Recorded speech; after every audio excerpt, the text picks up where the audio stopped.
chen so tu so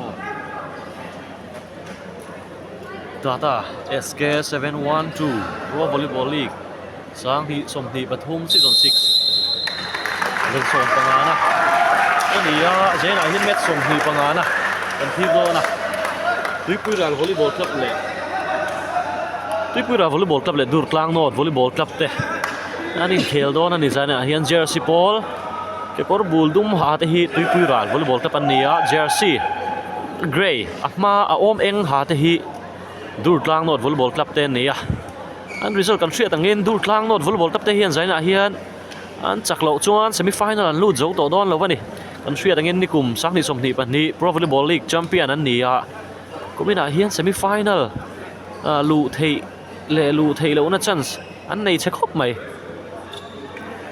chu tiang din huna chuan an om tat thunga maro chu zanin an game hian alaron thil don an eng poni set team list kan chiar kan captain Fabian Lalung nema number 18 Number 7 Ramthar nga ka vice captain 9 Van Laltran Puya 1 season nun moya 5 R Van Lal moya 14 Johan Van Nei Sanga 20 Emmanuel Van Lal Peka 2 Armal Som Kluanga 8 Malsom Sanga 12 Lal Biak Zuala 19 Nub Di Costa le number 3 Huizela Libro 17 Joseph Lal Sang Zela 10 ni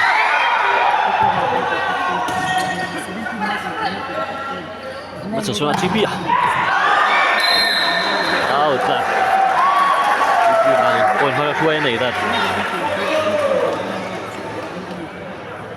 khéo ít sao vâng ạ cái là mình point hơi quay này á mà service à ball throw short post set at the đâu anh được về cái thằng ít cái đâu cả one all na đi ta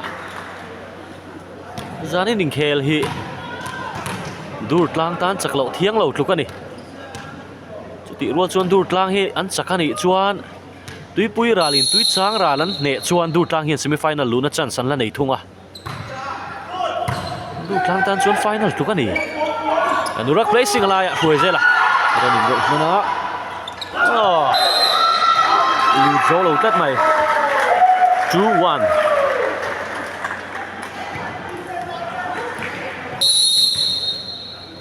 jersey number 3 PC Van Lal nun moya atai lo dia moya ha chu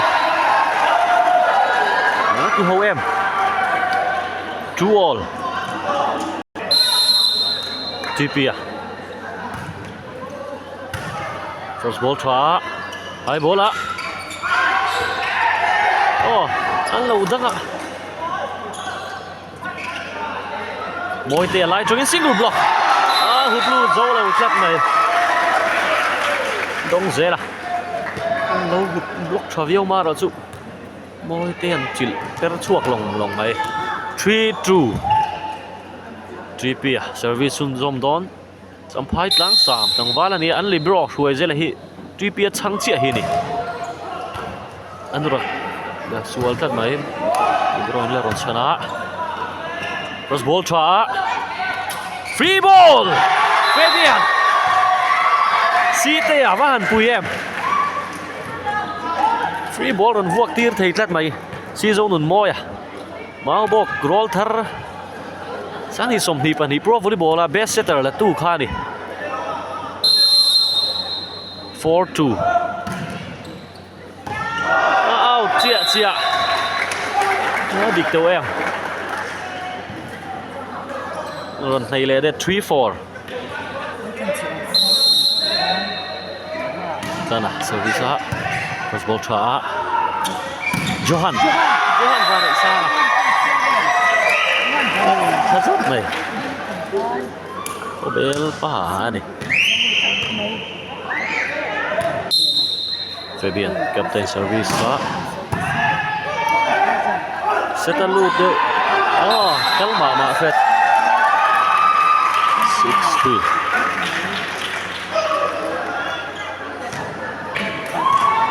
Fabian service xuống nó số nó sẽ phát chạy Let's not let's go try break dia mà Johan patlat này 4-6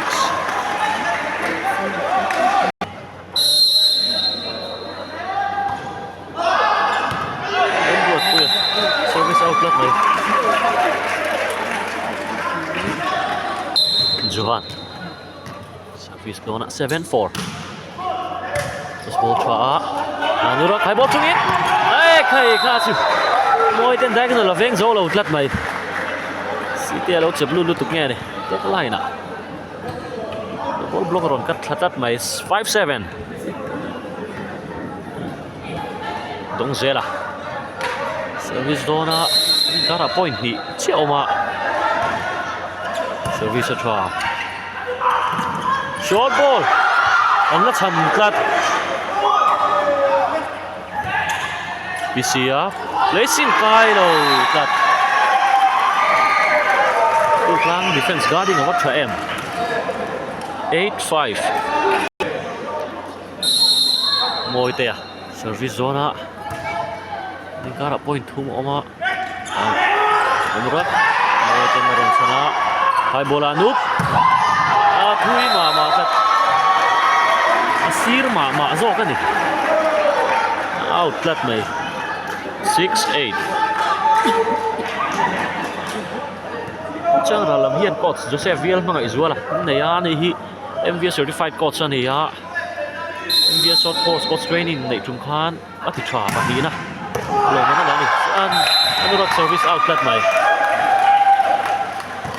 Durtlang lam hian sa chuang te ya. Chuang lian coach an naya ni hi. Zai thengin coaching a pe thei ani. Zai thiam ani ma po hi volleyball ta na mi tho lok coaching pe a hun sang kal tuan ani Anurak wi ro tam point ron lo chua 3 pian lo hup lu zo lo tlat mai 7-9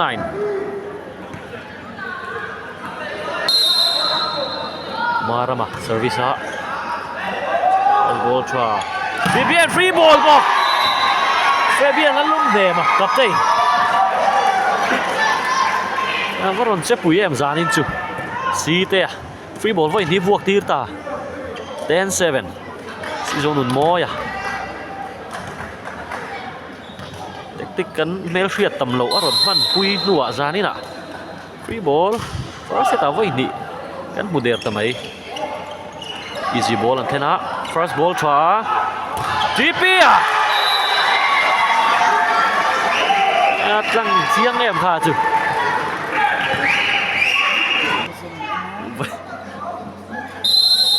Tua lo pun lai vek dia.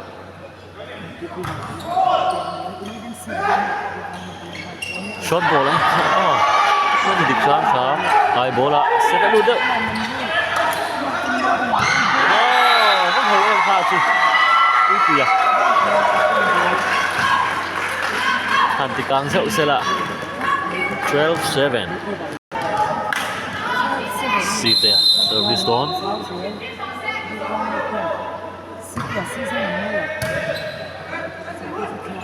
Duruk back trangin. Han to ke kha chu. Follow chia box si teng dang man tra mai. 8-12.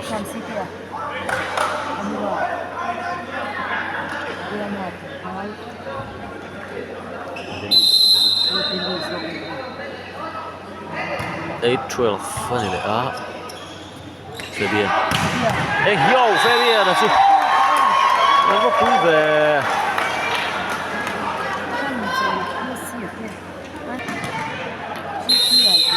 Tuipuiral service kal tuang. Ball try. Về cả. Lại. Ôi. Nó có khá hẳn ban rất sẽ là mấy tủ đó nhỉ. Upa của chú. Upa ko tu sil angai ni sil. Libero ron thak mak om reng mai. 9:30. Abo. Anurak. Atlang chobe bokara ha su. 10:30. Anurak rawat. Botlang sok bai.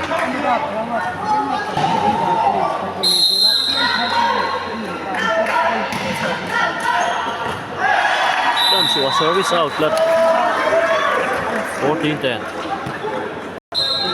Fabian service zona lama anup ronluta service awat em hai bola Anurak racing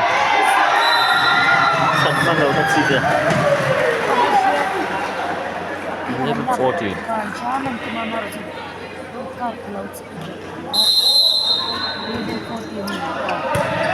first ball khen lỗi đều hai bola Anup rất vừa nó chơi khen vào 15 rồi đấy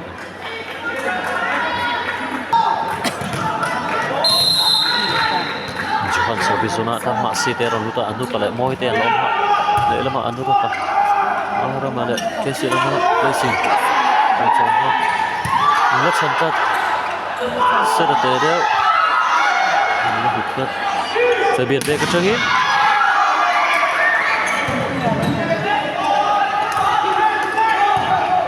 ne de ha anu ra oh le ti dik kham se da cao đâu siêu nó rất có bị xuôi về phía biên là bên trong ít nó rất sẵn lắm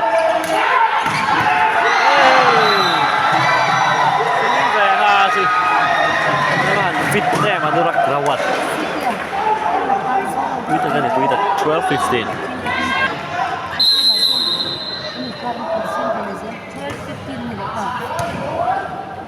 các bạn point thu một ôm họ thua phía biên nó rất sẵn lắm first ball cha hai bola Anup Anurak si block hook nó hook luôn dấu lâu lắm này rất suộc lắm 16-12 môi đẹp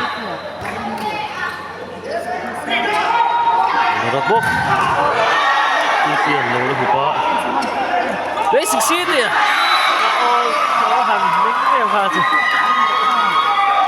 Anh có chia sẻ 17-12 phân thì sao? Mỗi tên service xuống dòng đó. First ball to Sam lo, cái dấu lo flat.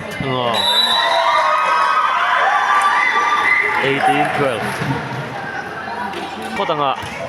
18-12 phân thì á. Hai bola PC á. Có đòn chuột cho em mà là trên defense lâu chán á. First ball tha Anurak zone chu chang ít lại đây mà lâu đã chân tắt phía biển về cái chang ít chia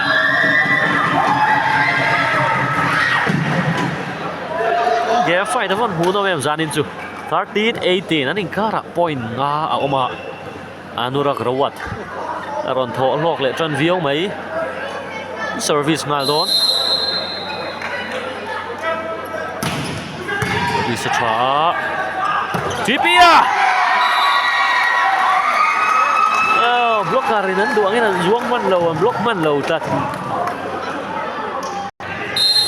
chuka 19-13 Anup a service na tulak sual liu ning ka sia slot dino nila slot box silova endo suala ni 20-13 Ace lệ thế em Luật sạc phát trào hai bola một team đều nghe này Beck Anup wow mà hẳn hấp quý em ha chứ Beck cái checking point on score này ạ 21-13 libero xong tè đó là địch dấu lâu tất mày Anup service xuống zoma service vất cho em ha chứ service lệ tắt 22-13 anh soi tổ các float serve hi harani chỉ sang ở mà net bull net tan pel net ta cũng giúp thì hi om về nè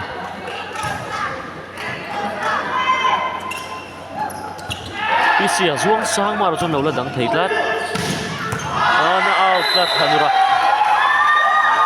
23-13 na nita Durtlang not lami substitution and siama jersey number 9 TP an ha chotira jersey number 20 Emmanuel Vanoteka Durtlang not Walter naron da luta 23-13 nangin kara point so mo oma Anup di kosa Anurak thui set kha chu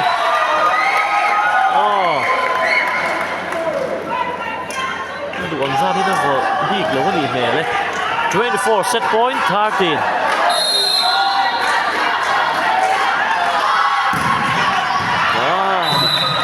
น่าจะดูวันตะบกไหมอ่ะ14-24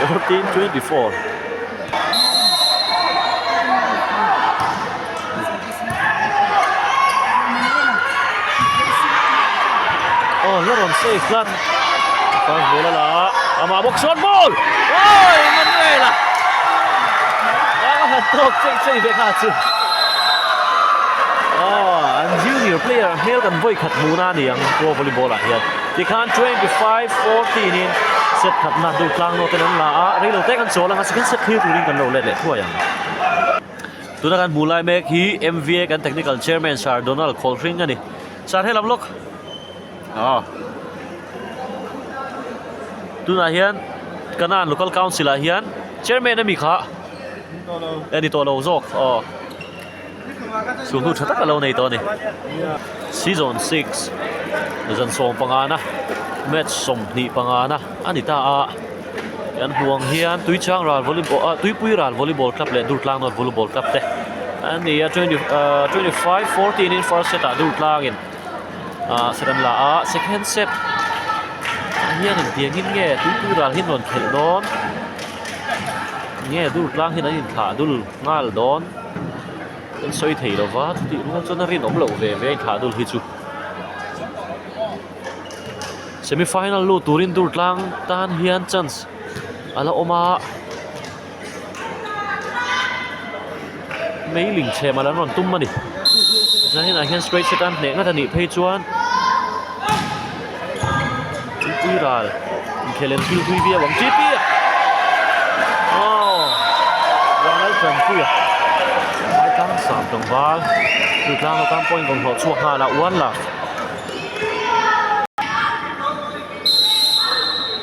Sitea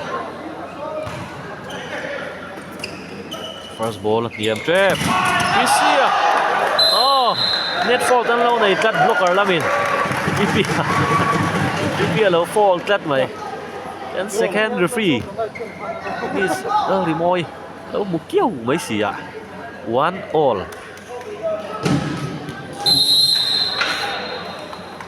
Marma service first ball toy deu Devian Niron chana Marma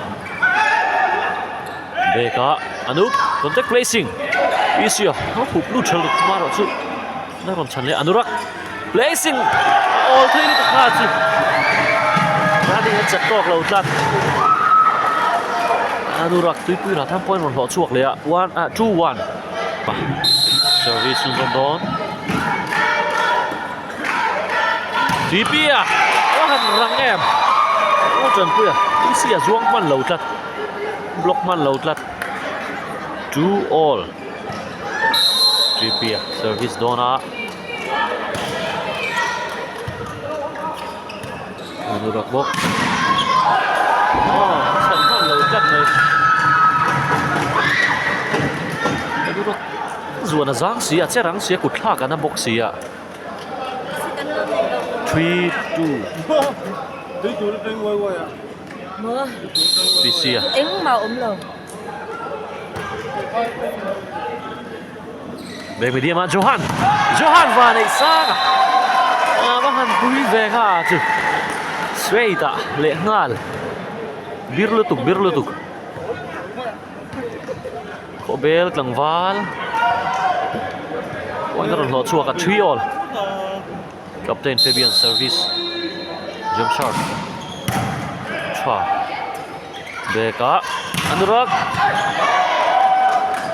hai bola Anup set lut deu laron khoi lut sam ha hai bola Vana first ball tha Johan Vana sang City ball sem hi awan to kem zanin hi blocker te khai mai an do an block lei thei tlat lo 4-3 Captain Fabian service sun zom don pet 4 all na dileta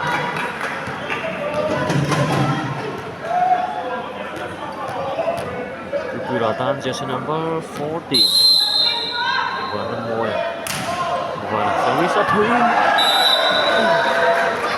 mama kachu Durtlang not point from Kalea 5-4 Johan first ball keng lo tlat so there easy ball kena first ball try back medium anup set kal deu ai bola chuan te lo in ring lo chuan te anup all em ha chu dai ka la 6-4 anita substitution and Siama jersey number 14 Panam Moy Vana ha Sotira jersey number 17 Michael Lalfinga captain on da luta Johan service sun zom don 6-4 first ball try hai bola Anurak block chu ma ha chu vot kat ala han chiang em dai ka la zone 4 atang in 5 le hal turu tu Anurak ruat deli tangwal 5-6 ani kara point khadal oma city placing ato KKM ha chu si zo min moya tu khi chare usia moite Vana Moya 7-5 Vanal Moya zokani Anurak placing ha Johan Lola chana Anup hai bola Anurak bok andang an hụt lụt dấu đầu giật block out long mấy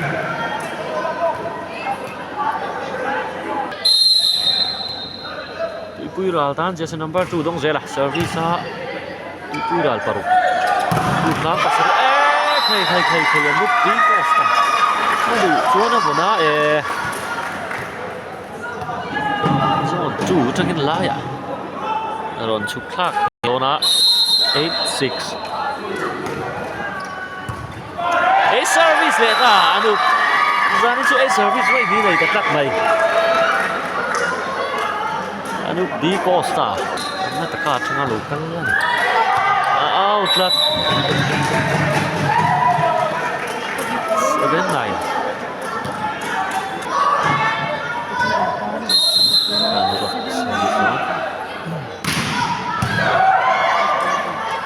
dia block semua thầy vàng áo trần kia block cuma vừa ha chu N7 xoay thuyền player cha đi biến nó một set là nó chор thiểm ở đây thầy bố là Michael thui nó tụt pha cho Michael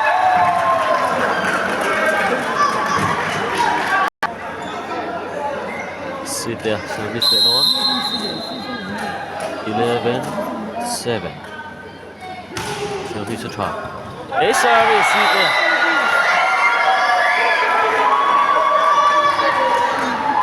12-7 substitution on CM jersey number 7 it's right there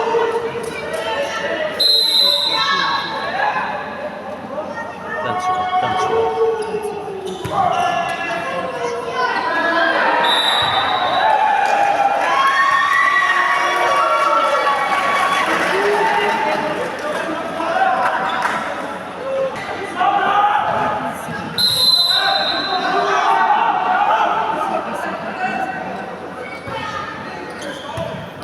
ball try big Anurak apa dicil em ha chu Anurak line run potat mai 8-13 Anurak service ha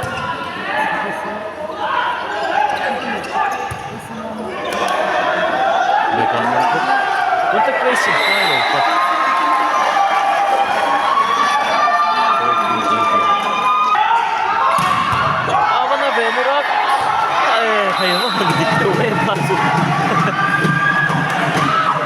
là địch tự tự chứ cái lâu độ phụ cụ ta chúng phụ cái này em ạ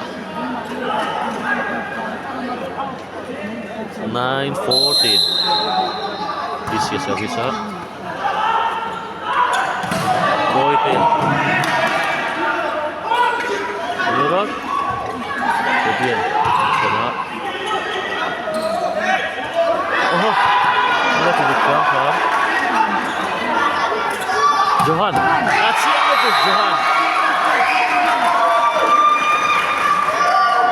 Johan và nãy sang chỉ là mình khát Tuipuiral khát fault em bảo thì khát lâu mà lần đó là khát là gì mình biết mà chúng bán qua mà làm double lâu thật hả 15-9 Anup place oh được khá chứ 16-9 Fabian service Sunzoma 16-9 Durtlang oh chia thật hả chứ 17-9 Durtlang một point thật là Fabian captain service Sunzoma Point from Pasarila point của Thania Rosbol cho Vega Durtlang Tipian lối chora oh Johan mà hình khởi to em mà cho Johan vào này sang lu tur thấu khá chua đi mấy là mà nó khởi sao vậy lúc nào tụt lên đến tình cara biển sao ta 18-9 nó đi cara point của ông ta để mình sẽ biết sao có thể truy em lòng bây giờ Durtlang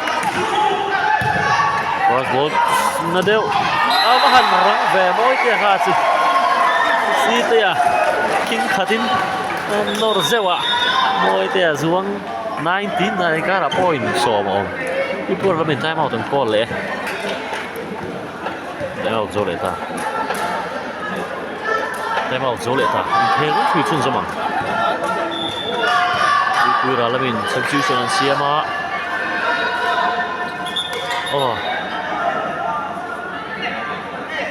jersey number 7 le 18 substitution siam an tuma amaro chun substitution siam a theila bani a player an siam sa bak ha in change theilo ni set khat chung chuan jersey number 11 sena aron luta jersey number 18 anurak ha chotira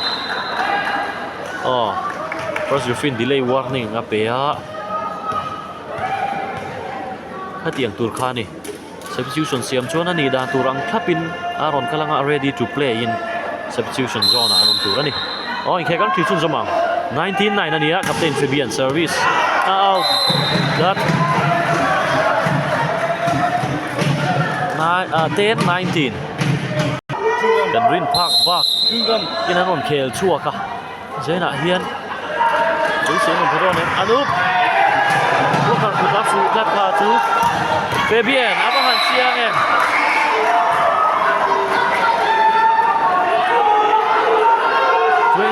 ten hari tak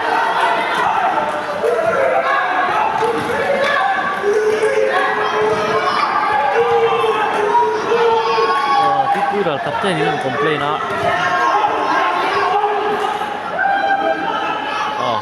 substitution an siama jersey number 5 Moitea middle an ha chotira jersey number 20 Manuela aluta jersey number 19 Anup an ha chotira jersey number 12 Bizeta aron da lut boka 20-10 ani Johan service zone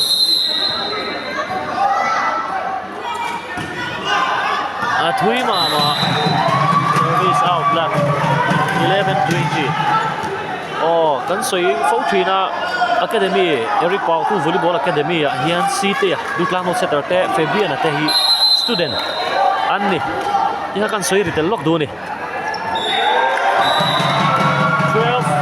Tuipuiral point of chun zoma Durtlang no lamin time out ang kola kan mang changkai nghe ni Tuipuiral hian point in ron chun zoma aning kara point bia to oma Durtlang no tin tun set lak nan point nga chian ma mo thunga First ball and a shot. Oh, net fault kan mereka. Tuipuiral. Malaman ron panzel. Report ilawa tun pasol ni ngayon. Jersey number 12. Number 3 service. Oh! Nabahan play. Trend ha.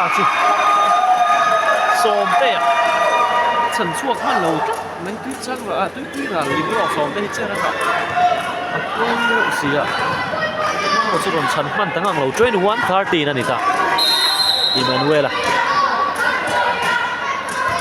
Service. Thui mà tận. 14-21. Kesia. Service zona Karma Pisia. Lalu ta. Mana male. Hian puya. Anoma lelma hian Pipia. Bizeta. Siti atlan manoma Bizeta. Pisia placing. Let's handlat. Marawa. Abahan to kem ha. 15-21. Marama. Đây không môi phá này. Quay sập thế nó đi á. Placing anh lũ là đằng cắt. Đối kia là nó hành lại kèm lên pha chụp. Nó lên phê bia. Anh lo bóng được bính viêu mày. Viên vui à. Luman men tong Tuipuiral ya. 16-21. Trippier. Là một lượt lết. Oh! Trippier là một thằng dấu đầu tân này cả. 17-21 anh ta. Dấu lượt ta. Tuipuiral lắm đi ha. Mà anh phá ra đi Durtlang mà anh đã Durtlang hiện sinh thật ra là đó. Spencer Ryan 21-17 in man tua ya. Trippier. An style em còn văng.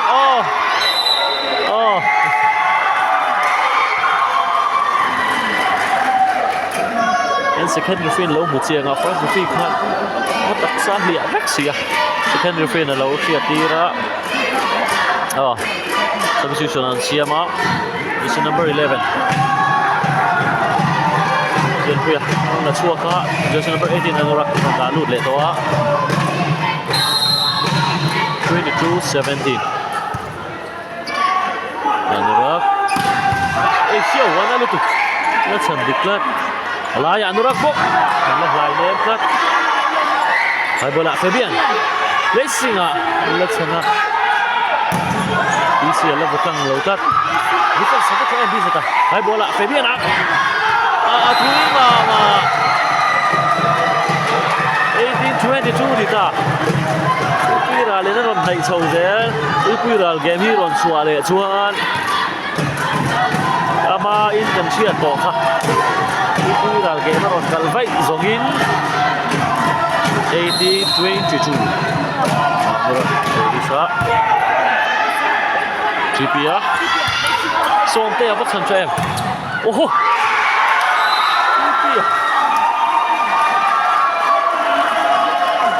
Phong lên nào đóng mấy 23-18. Captain Michael là khăn. Ball chân tụi mình đuôi ăn tàn lưu ta. Lệ lắm mà mình ball chân là tụi mà rồi chịu hippien. Ball out mà xin. Lúc vô lệ ngal mía mày. Kita service down 22-18. Ini kan point nga oma. As ball là bắn trap. Oh. City là Lewis and thái ball là phê sẽ ta luôn đeo. GP khởi sang em về cái thứ này rồi thế chân thật thế mà sẽ tackle được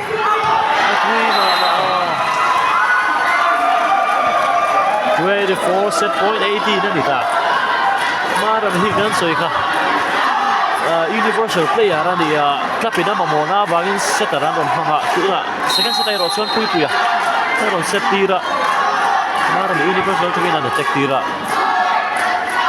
เบคาอนุรักษ์ City เต้นแล้วฉันมาที่ฉันชวกเลยโอ้1924 1924 bol klava mai zanin chu khela chang ba maramak service ha pas bol na shet oh Fabian vai tlak 2024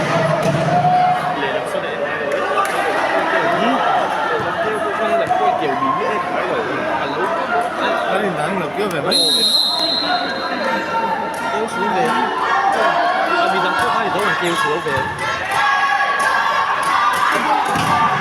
nó bắt hành vẫn ổn chứ và lại sang cái bé chẳng vào mang em Durtlang là point run hồi lệ 25-20 second set Durtlang nó tên là lệ tại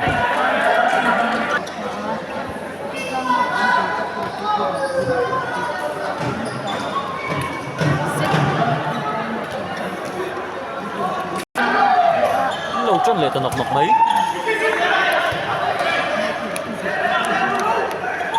hai bola Anurag yo sini ya blok kawan coba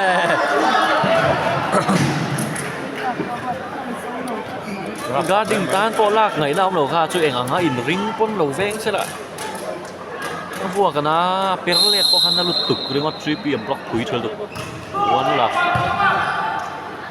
hai bola Anurag box hey out cut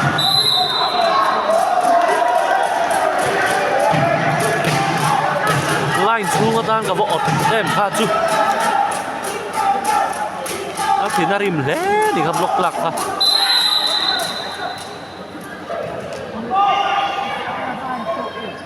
hai bola Anurag box placing a Johanna zanin su defense chu not mai Anurag contact placing la ya som te ron enrollment Anurag diagonal la oh block fault control dan này lệ là 1-2 ngông rồi chuyên đi ai thầy à ha chúก็ติดคบ first ball ลูดก็จริงๆเนี่ยซีได้กันก็เตียงชาก็เตียงเขาก็จะหันแล้วรอนเนมชัวร์จอดที่ซีเตสกิลซีชา răng ngâm xuyên chuan เนาะ popularity ที่แข่งลงเซมอซีเตชีวันจานินจูปารอนก็ละโอเคแล้วเซ็ตก็จะอาว่าหันโตกตาจูดูรถละเรน่าอยู่ชิลนี่กริงเรน่าอยู่ชิลนี่แล้วจวนก็มอลิกายชิลเวลนี่ยังขัดเตียตีก็จูนูรก็บอลดานะครับหมอชลุตุกริงก็2-3 và ra sân là cái lỗ free ball out kalau sangat single kah kan ketua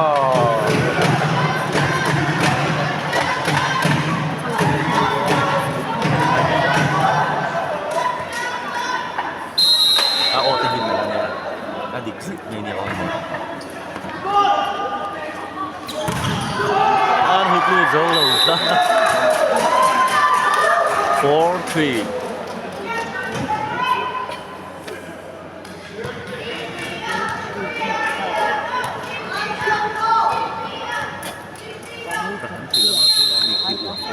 oh, kalau maju kan sila nga uwar neo ro kan ti don no uwar kan sila nga uwar neo ro kan ti don mình đang chút cái này là mình biết rồi không bảo không kan sila cái bo nói được không mình 5-3 Anurag contact placing si Tian Chana Anurag hi defense sa han chat 3M ama cha defense sa chat tho box ya Anurag GP oh boy te ya ba lai boy ya ba han block yang về 6-3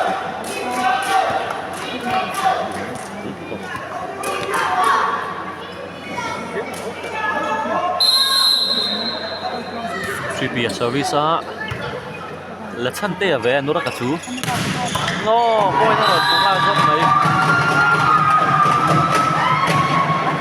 4-6 nhà nó đặt service nga đó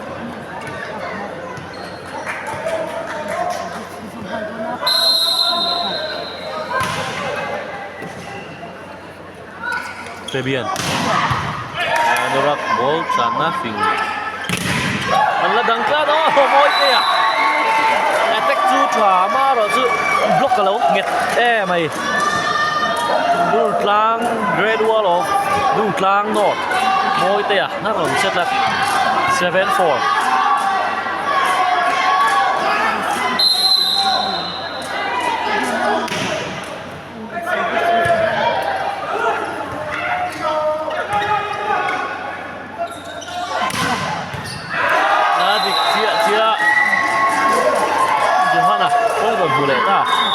8-4 Time out sulit ta. Time out sulit 8-4 Fabian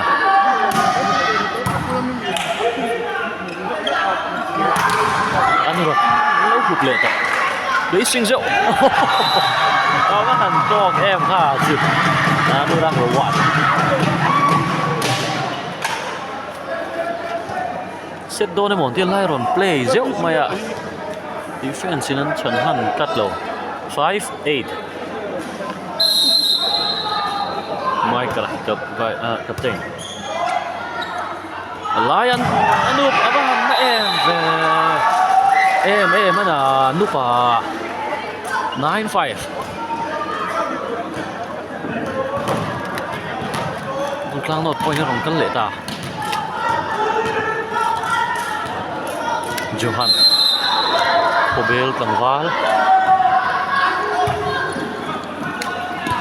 Ngồi tè Ngồi tè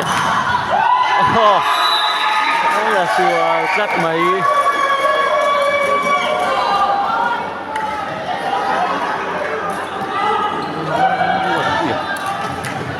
Thế là đấu đó là sùa cắt máy Johan service xuân dòng đón 10-5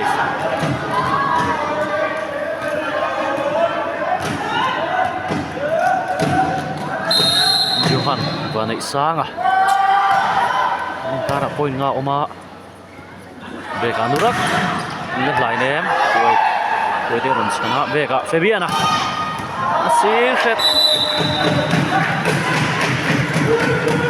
point tong kan le ta 6-10 vì lo thì moi stat repeat về ven đi ha mà đâu mà có chuột ha PC service trong đó nên các là point cũng ổn out cut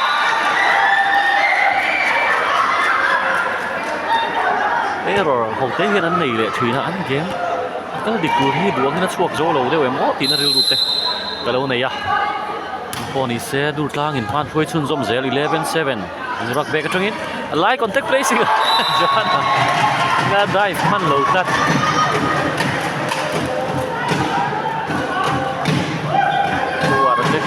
point đó rồi hụt hố mày nó đặt service các mà rồi luta mà service zona 8-11 karan rồi sor zim zela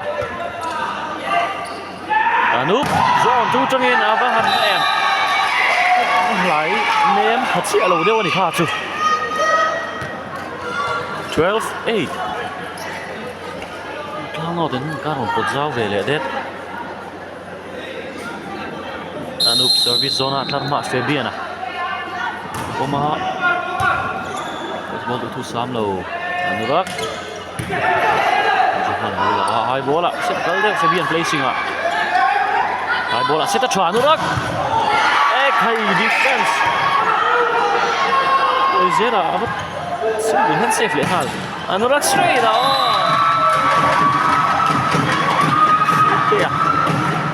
lại đen đặt na guarding cho nó lâu 9-10 để ta xí đầu 9-12 cứ rồi point còn cân lệ ta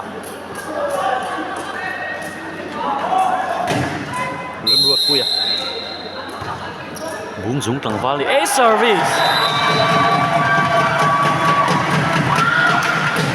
say sa ron nei tlak mai 10-12 ania Durtlang not lamin time out ang kola yan thil chun zo manga yan buat tu ya service ha beka anu annalu tu kanut di Costa có hình em bek pipe tek nó deng le mai 13-10 season mình moi si te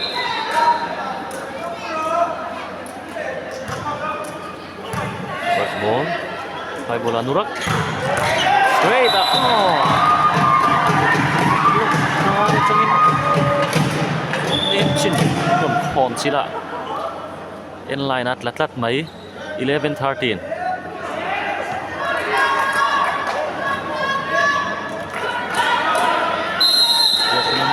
bung dễ là sạch rô thằng Val pass ball tối đeo Johan out last 12-13 anh ta anh gara point thật siêu ông ta Durtlang một hiện trong lăng lâu này chuan Tuipuiral game mà còn suộc nghề anh game mà còn chuối rõ chuan anh buộc cùng ông tiêu anh tổ đều ông đón saman game chu ma yan Durtlang second du chuan an chan ngai Tuipuiral in osam pelak diran tumlo kha anurak abok anurak ruwa oi jaran mule ta 13 all ani ta an ni rual ta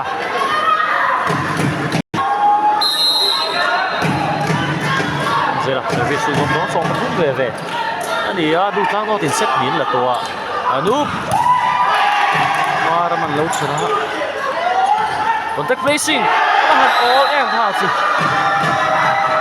nào mà đâu nghe đi 14-13 Tuipuiral in man còn chuối thật chất mày contact placing mang in point nó còn lọ thuốcเลยạ trong đây là service của con nó chuối chân rộng thì dễ là nghiệp Durtlang nó thiên còn nó anurak em hồ như cả chi sửa là cái họ lại bị chuôn cả thật anh em mày Durtlang nó nghe Tuipuiral trái nó thắng hai à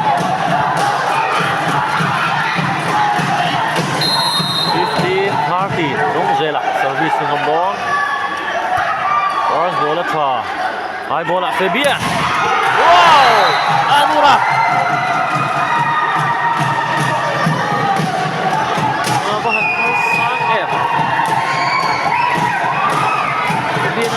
Zolo chắc này 16-13 anh gara point thu mồm ta Tuipuiral set ni anh lost nữa oh 16-14 in man là còn xua ya anh sẽ là còn service outlet này GPS service đó na để biết na chúng ta lại mỗi tết lắm mà nó mà đấy là mà PC à chân xua lại anh nó ra nó racing Pipian lawan sana Anup hai bola Anurak after lang lawan itu 17-14 na nileta Anurak service at mahati chuak long mấy à Pipian à Chana bek Anurak out chia mày có cao rất mày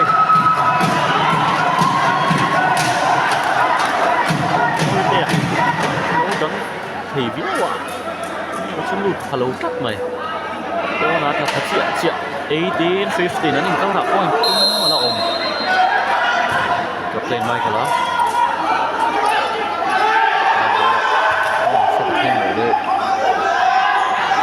Anurak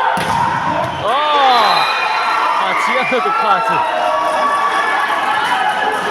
Anurak Costa không có không chạy bóng nó liền boka anin kara point hi chi om leta Johan Durtlang oh sideline del chia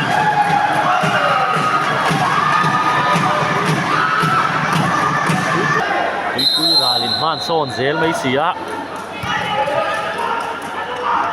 Nup oh line del ve chia Nup na em 17-19 ngồi kìa hoàn ngồi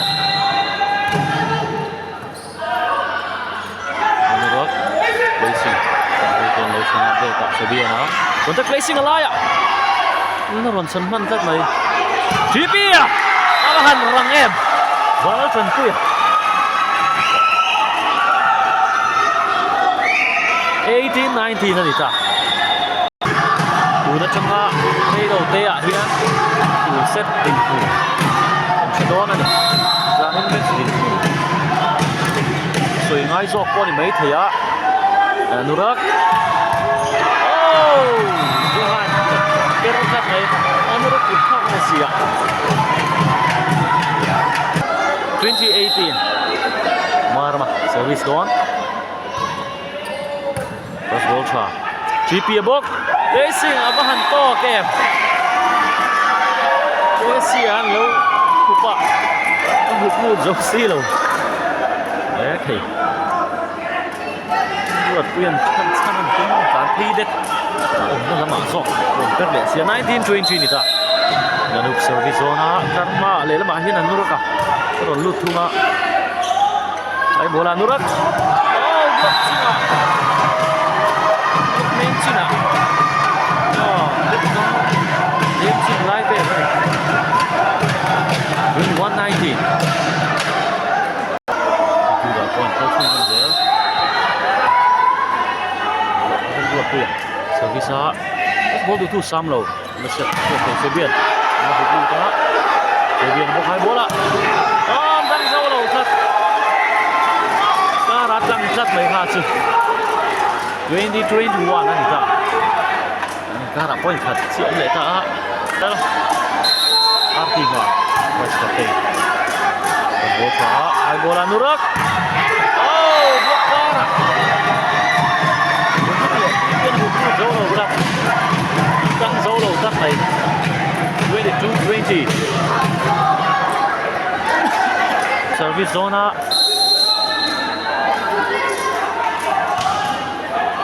cross ball tra Fabian abahan tu deng về Fabian nó lúng về mà bir khazot này Fabian à họ chua cái 21-22 set point hắn này chầu về lá point lá hình thầu đẹp xí đâu Durtlang racing thìเป็นระบบฟ้ามวยเตะข้ามโอ้โหDurtlangชุดเขาเดี๋ยวจะช่วยลูกซ้ำโอ้สวยกัด23-21นั่นนี่ตาโอ้โหแม่จัดโมเว่ double ball Fabian à bộ Fabian nó lúng mềm mà cái gì và xin bên nó không sắm hết 22-23 anh cả đã point thật to mà Fabian là service rất là mà anh lúc luôn ta anh lúc về cả anh đi chia các anh kín cho em ha 24 set point 22 ano chua ya point sa dan hula chuan Tuipuiral in tung set an la don Durtlang dan dak thing em mai bola anu rak lo la set tu sang lo nó còn tu kai sang Artimar set dikkat mai bola anu defense man oh anh dính cừu chắc này 23-24 ani ta ball save that ball tearing skin ball sih terhantam zing sila 23-24 Durtlang no den pithinga anni rual thiangin Amira Beka Amira kawa back road attack pointer on not roll ta kan 25-23 set kunna Tuipuiral ten on la velia ni ro te kan cholanga match muno me set dina during kan te de toya fourth set chon le to do ne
8-4 này ta nó được service luôn đó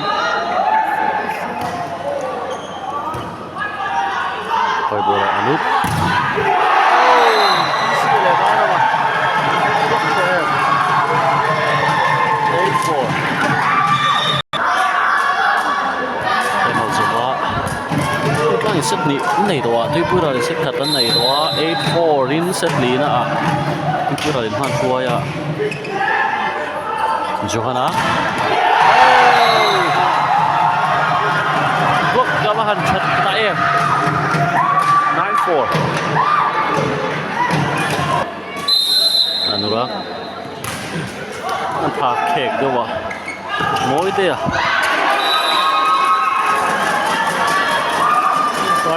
5-9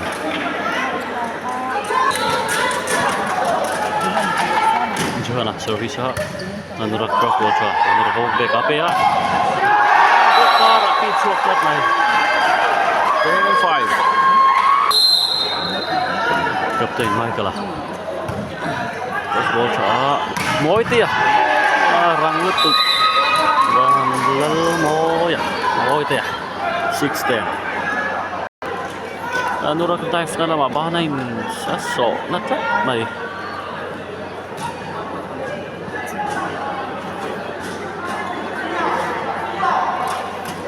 team medical dan ruta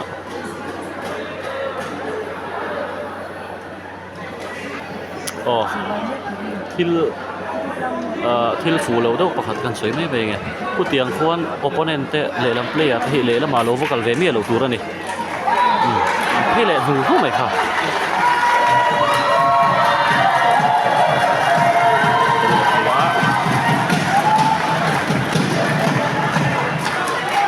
Six-10 môi tè rồi đi xuống được out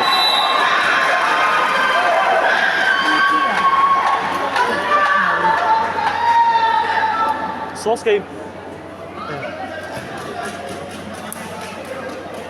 that's out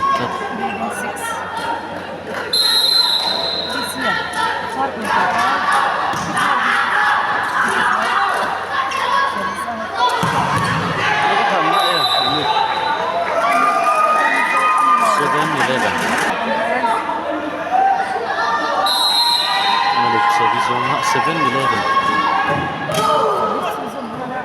terus bocor dek anurak pedlik nat jangan lupa lah dek anup mana tu anup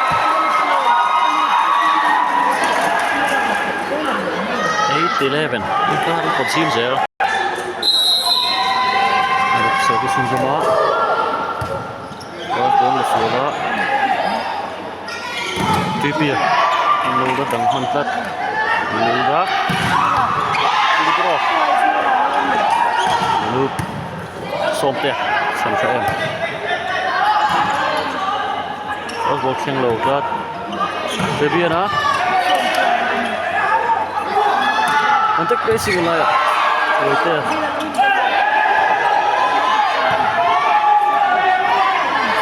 ổn được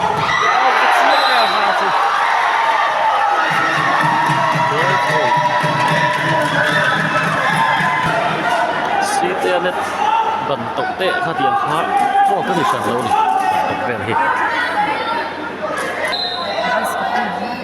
malam service ha fokus sini pia lalu dekat ni 30 ni tadi kha point na oma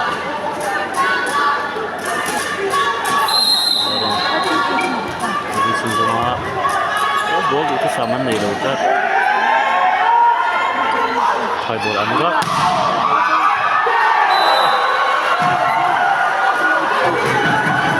kan lagi Tuipuiral 14 Durtlang not 8 Durtlang not hian set ni an la towa Tuipuiral hian tu set an lak le chuan isai ding khel ngai don set alu deu không mạnh thấu vậy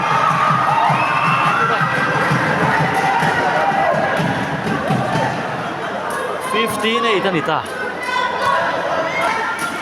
ma son zela arma ball tha ai bola Fabian sila lut de block in lo dang tlat mai zela luta 16-8 Tuipuiral 16-8 Dipia meledang plat mereka anu blok saya lah sisi blok ya kan anu rak ruwat 17-8 marma service official tuang tem anu lema thì ang tok cái trần tlan Dipia anu rak kuku jolo plat tlang point về lea còn họ chuộc lấy 9-17 ball đủ khu sáu ngồi đấy nó chơi xì hai ball lại Fabian cái chuối lụt đi cả hai ball lại nữa lật có đều khét nghe đi ends 17 cross ball thả nó rất chơi xì ạ nó còn sân mà hai ball lại Fabian bốc mà hẳn là em Fabian nó lung mềm point của họ chua cả 11-17 anh ấy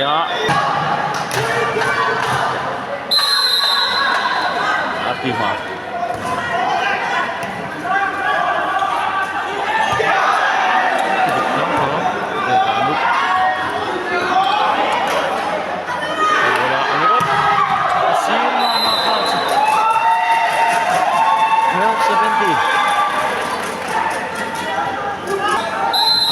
service trong đón service tốt luôn về lệ ball thả hai ball là Nurak rất to là team suốt rất hay 18-12 phát đi lệ ta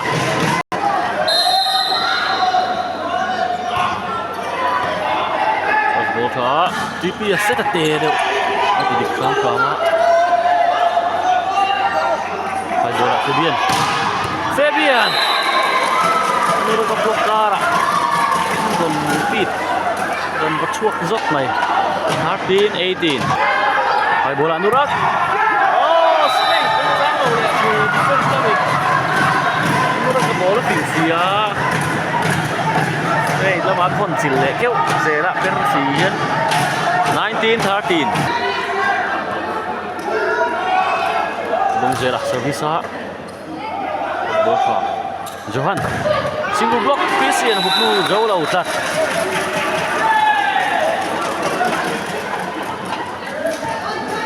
Johan Vanek Sara John 2 point run hua 14-19 ni ya Fabian service club ma positional foul kan nei tat nang te tanut ma ani 15-19 Kapten Fabian service zum don tak ma nuk lo nu ta moi te le Johan an lo ma service cha fa gol ko lo tha Anurak Fabian lo tha Atima mon san dik kham kham Anurak Atima kan lo tha Anu hai ball chung in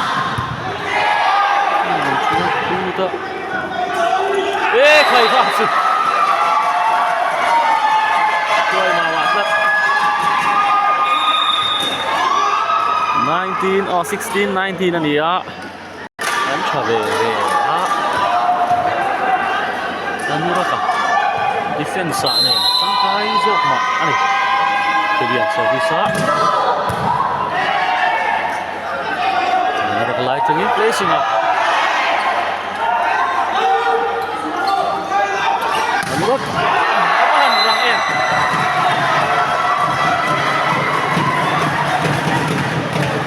ball lạc lón còn set bộ nó một thằng hai rốt dễ mày 20-60 Anurak service zone hai bola Anup ăn luôn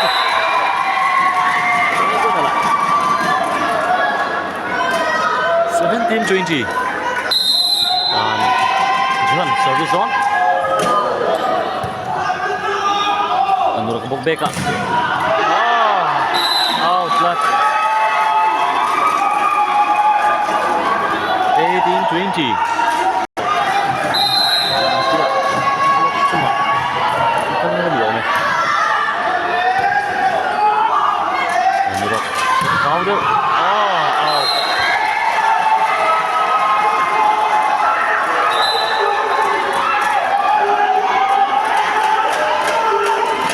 19-20 in here. Jersey number 17. Captain Michael. Yellow card of Mua. Complain yan. Mumal taklepa ngay taka complain. Turan niya captain ba kina complain kayo ba? Assistant. And then Hansoy. Nivel ha. Ito tichi nila ba ni? Tengko ni se. Dari ngay takin zone takin. Johan service on nated by 20 wala nita. Ito lang ni tayo ko zo ko siya. Substitution siam zuai ang em. Ni ngay ang inang Durtlang don 20 wala ni. Doi som hi ve ni ya Durtlang no din tu set an lak chuan an chakanga. Tuipuiral in tu set an lak chuan deciding an khel don. Anurak Libro. Wezen lo chana Anurak bo back up penon le. Wezen bo. Lo chan dikkat.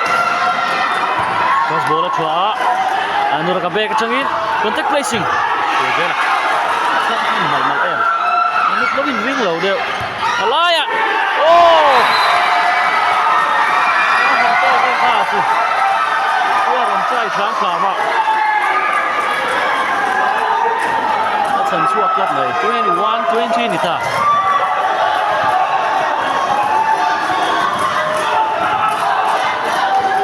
Durtlang nó dễ mà còn bị chơi.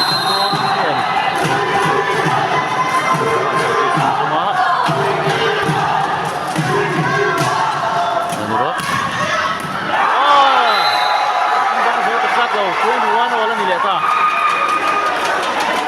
Ông xuống đi bắt về. Kian on player hian chorta ila tam takhian kan dei kherang em Anup achilutu Anup di Costa what khazop 22-21 22 wala ni ta mara ma na tek to champion huklu zo lo plat oi som ni pani ve ai chia Yang media ma Anup set a loot deu. Ini chan dikat PC ya. PC ya sok.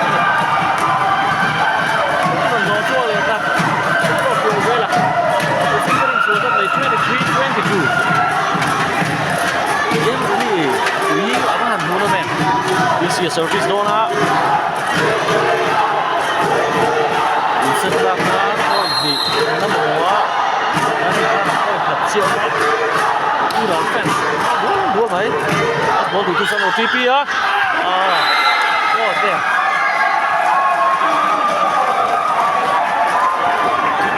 pero como son follow ma perle sia rilo na ma 23 all ni leta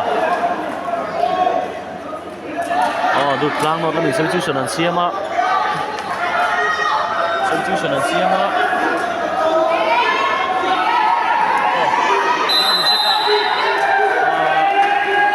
thầy to là ship đẹp cái này khác quá hai in khác lại cũng quá thầy to quá delay warning cái ta này đi xóa cái ta như đó anh đang giấu rồi các bạn nữa 24 set point 23 Tuipuiral in point ka dan hule chuan set linan la don deciding kan em nge ba yang Durtlang no tian no ni rualanga le hal chuan result ka tangang Bebel la ho ana hulu kat tikha 25-23 Tuipuiral den set lina an la velia deciding set kan thi don ani reilo te kan cholanga match pulom em deciding set hi chun jok during kan on le te ang First referee toss sani puya captain ve chowa. Sôm panga. Point som panga nin chuanga point ria da chan hun thak an ni don ani. Chuan point som panga Mới tiền con chinh thì con tiền. 2 point difference sa huanga ya. Chumi ni lova point ni in kar lat. Ani lo chuan som panga po mutleng se si ta som rup som sari som riat som kwa theng point anin fight chaw ni chuan a khel thei ni. Aring kara point ni eng thauna a om som panga then china. Ani ero chuan chak zo kanom don ni ha. Chan hun angai dona soidong han point riata chan hun thak don ni. Deciding set.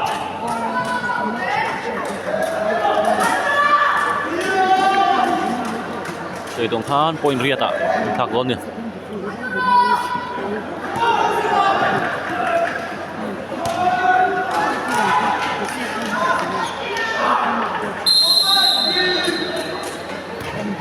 Tuipuiral in service masa Tripia arang naman at libero load sana mai galan un cham chama san zo tất này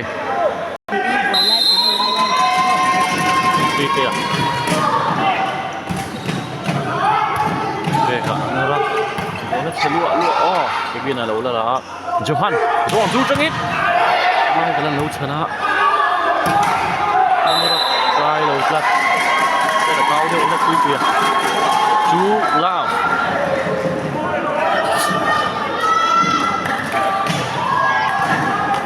Tripia service xuống đón point Việt mù anh hùng hụn chuẩn hụn này khác đón ball đi thu sang rồi Cassia place Cassia placing đó Johan free ball abahan na em gallery ka nol này Tripia block của nó còn chết này em service không có free lao service try first ball to thu sam lâu lát Anurak khi mà set cao cắt mày như là mình tay nó Kania Sidet service Kunzom first ball cứ thực set anh là hụt lụt out chia mày block out là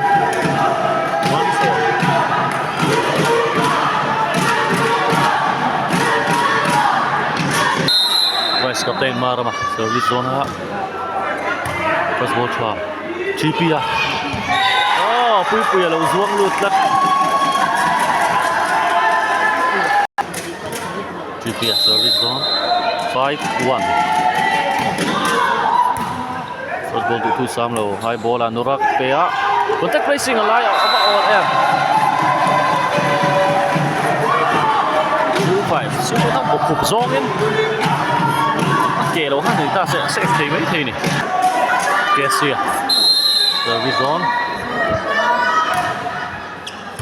first ball try the ball Johan anh là hụt lụt đó Anup anh là đằng chặt hai ball là Anurak block block là bắt thằng cho em Anurak rawat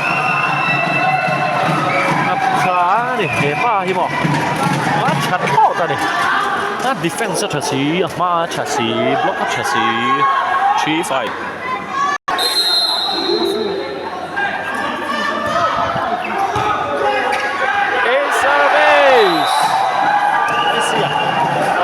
4-5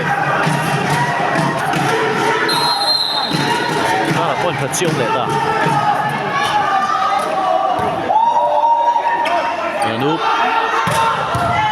cho lên được pha chứ Cassia là nữa ra block Nkara and swat that 6-4 Anup service zona mà phải biên Alu ta môi tiền là ổn bốc hai ball là Nurak bốc còn lại ném hai bola Fabian Fabian block xuống áo rồi vượt cắt cả chứ Fabian là lưng nề mà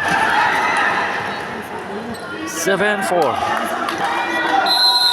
Anup service xuống dòng đó chúng ta là point thu mà lỗ mà short ball Pisia tăng cho về nga chứ 5-7 đi ta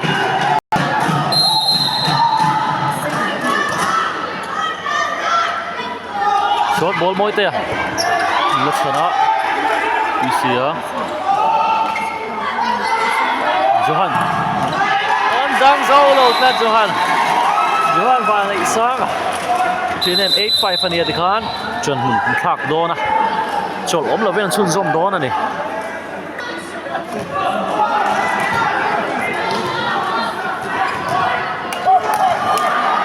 Johan point mua service chun zom đó na cross ball cho Alaya PC abang short ball box point run boleh 6-8 tadi dah Anurak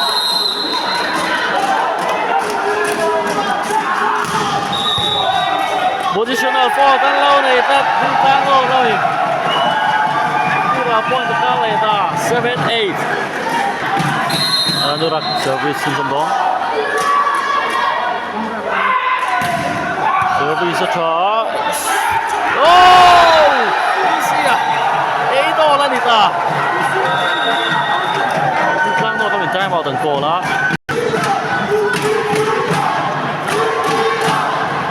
trai vào xuống sông vay khéo gắt phía xuống sông à nó đang có một service xuống sông đó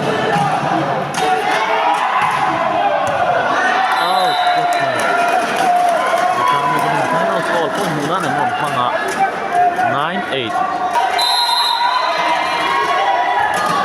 Akayo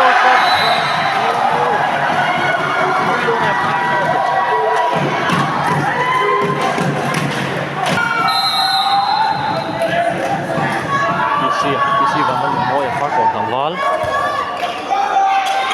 về biển là lưng nệm đang dâu lầu chặt Durtlang nó tam point vào hùa 10-9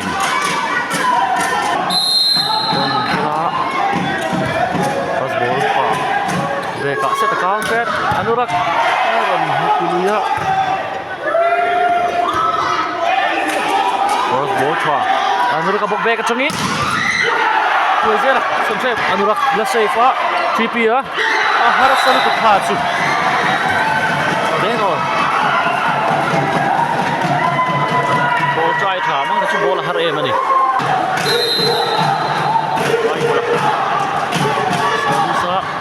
ball thả TP á Anurak defense such a free oh Fabian à lâu là đang hai ball là Anup anh lật lại ném các blocker là mình Anurak back trong ít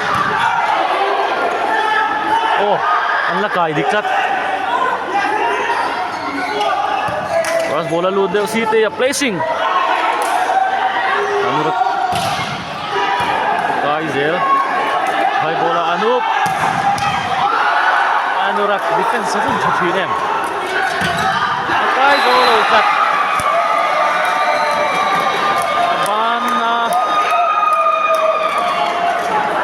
keluar dewa nih dia benteng nih tak really muna mulai tu keringat. Tiang game, chicken base. Ini kah hituan? City service down 11-10. First ball and a trap. Ramoy. Dekat TP ya, high bola set up. Anup. Oh, blocker fall dan naik lat. Aram. 12-10 Anita. Tuipuiral là bên tay màu tầng cô lá season mồi à City à rồi season đó point mà món một thing em cứ set lắc nắm point không mình làm mà bỏ cross ball là nam mà placing à adik chia mày sideline nó đều chặt let's captain mà thôi mà 11-12 sao thì lệ ta mà ta mà service đó Karma Anurak karon lud le to boka pass ball at toy set GP free ball on vole ma ro chu draw chết thắng sòng tệ à đang out này 13-11 นั่นนี่อ่ะทีพีอ่ะservice zone service to first ball due to some low mark set a try Anurak oh who blew solo ช่วงลงไป12-13นี่เลยท่าดูตามหมดแล้วเป็นตามหมดทั้งคู่เวทุงอ่ะไอ้โซล่ะเอริกปาวตัวแคเดมี่ที่โคโนต้าทันทีนั้นที่สนับสนุนใช่ไหมดินนาเซียละโน่นวอลเลย์บอลแคเดมี่อมบกะวอลเลย์บอลทีมดูดูกันแล้วคุณปัดทิ้งแรงอันนี้ดีเทลกันคือชุนสมังอนุปดาลูปิกะอนุรักษ์โอ้มวยเตะซิงดูบล็อกอนุปให้จอนจูจังอินหลังไหลเนมบอลอนุรักษ์ลูกการะเราช่วยกันช่วยให้มันหลับมันลงอนุรักษ์ฮาร์ดีโน่ละนี่ตาคนส่งมาถึงเว่โอ้ยดีมุมสาสายตูนเช็ดกันละโดน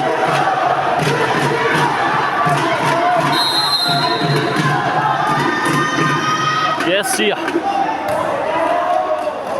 first ball to Johan placing up. Oh, naraka hook kakat.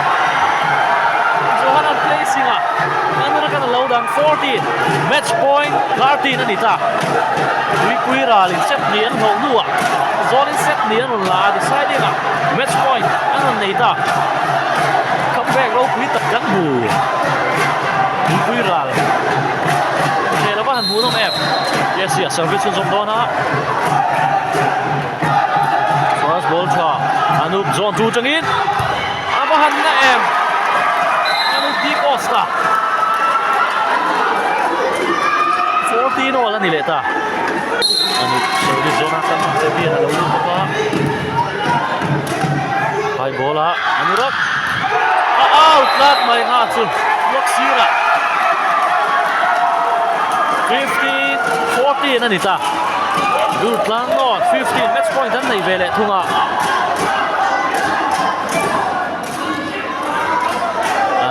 อนุ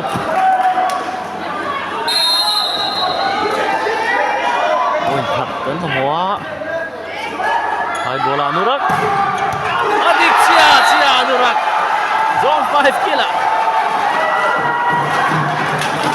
นี่โตแคบ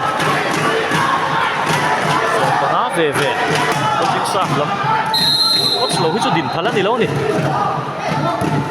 pass ball cho Anup bê cái chân in Maramala Anurak lâu à second ball nó vay trăng ra dọc này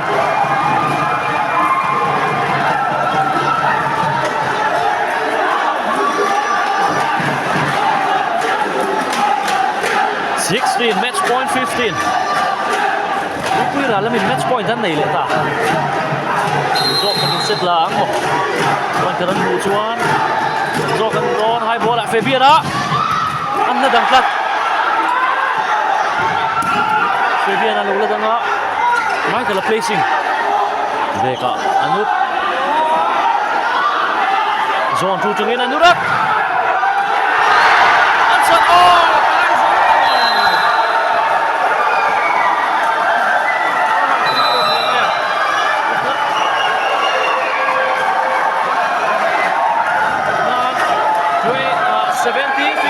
deciding setup. Tuipuiral serta defending champion. Durtlang semi-final next zone kalau ni. Inter, kita takkan hira. Nakku, katung legend dia. Durtlang le tu department scoring tak macam ni. Nama Zanda ni latihan ni le hunhar. Kita Inter mulu memang berhir le dona ni.